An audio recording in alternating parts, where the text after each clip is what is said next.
پاش ڕادەستکردنی چەکی هێزەکانی سەرایە سەلامی سەر بە موقتەدا سەدر. ئێستا لە بەرامبەردا بابەتی ڕادەستکردنی چەکی پێشمەرگە بووەتە گفتوگۆی بەشێک لە میدیا عێراقیەکان، ئەگەرچی تا ئێستا هیچ بڕیارێکی فەرمی حکوومەت لەو بارەیەوە نییە.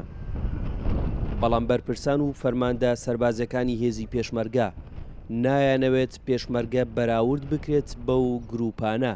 دەڵێن بە توندی دژی ئەو هەوڵ و هەنگاوانە دەوەستینەوە کە بە مەبەست چەکی پێشمەرگە بە چەکی میلیشیا بەراورد دەکەن.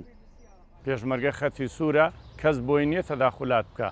هەرمی کوردستان بڕیارەدا، کورد بڕیارەدا، کەسیش ناتوانێت هێزی پێشمەرگەی کوردستان چەک بکات. ڕژێمی بەعەز بەو دڕندەی خۆیەوە نەیتوانی. ئێمە کە ساڵی 1970 کە ملەتەکەمانی ئەنفال کرد، هێزی پێشمەرگەی کوردستانەوەی کە دەربازی بوو چوینە حدودەکان، لەوێ چەک و خۆشمان پاراستە تا ئەو ڕۆژەی کە گەلی کورد ڕاپەڕینی دروست کرد. کەس ناتوانێت هێزی پێشمەرگەی کوردستان چەک بکات. لایەنە سیاسەکانی عێراق پێشوازی لە هەوڵەکانی عەلی زەیدی دەکەن بۆ هەڵوەشاندنەوەی گروپەکانی حەشدی شەعبی و تێکەڵکردنی چەکدارەکانیان بە دەستگا ئەمنیەکانی دەوڵەت. بەڵام لە بارەی ڕادەستکردنی چەکی پێشمەرگەوە هەڵوێستی ڕوونیان نییە. ئەنجامدانی ئەو ئەرکە دەخەنە ئەستۆی دامەزراوە سەربازەکانی حکوومەتی عێراق. حکومت پێیوەستە بە چارەسەرکردنی ئەو کێشەیە، چونکە بەشێک لەو هێزولایەنە سیاسیانەی کە گروپی چەکداریان هەیە ناڕەزایی دەردەبڕن بە بیانووی ئەوەی هێزی پێشمەرگە سەر بە حیزبە دەسەڵاتدارەکانە. بۆیە دەبێت جێبەجێکردنی ئەو یاسایە هەمووان بگرێتەوە. پێم وایە دەبێت دەوڵەت چارەسەری ئەو گرێکوێرەیە بکات. دواتر دەکرێت هەموو ئەوانە بخرێنە ژێر چەتری وەزارەتی بەرگری. هێزی پێشمەرگە بەپێی دەستوری عێراق هێزێکی فەرمیە و بەرگریکاری هەرێمی کوردستانە. یاساناسان پێیان وایە ڕادەستکردنی چەکی پێشمەرگە پێویستی بە گۆڕانکاری دەستوریە، ئەوەش لە عێراقدا بە ئاسانی ئەنجام نادرێت.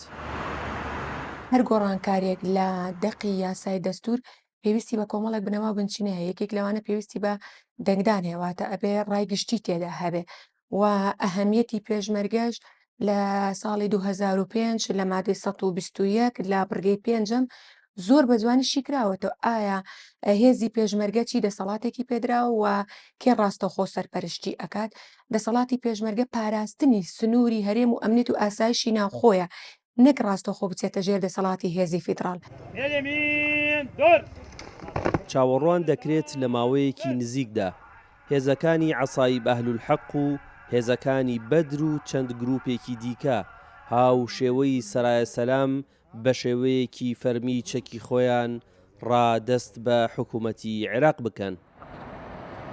لە ساڵی 2006 بۆ 2008 لە سەروبەندی سڕکردن دواتر هەڵوەشاندنەوەی سوپای مەهدی داوای هەڵوەشاندنەوەی هێزی پێشمەرگە یاخود تێکەڵکردنی بە وەزارەتی بەرگری عێراق کرا. ئەو کات سەرکردایەتی سیاسی کورد ڕەتیان کردەوە. پاش 18 ساڵ هەمان داوا دەکرێتەوە. ئەوانەی کە چاودێری دۆخەکە دەکەن دەڵێن ئێستا جیاوازە، چونکە نێوماڵی کورد پەرتەوازەی زۆری پێوە دیارە. هونەر ئەحمەد بۆ دەنگی ئەمریکا، کەرکووک.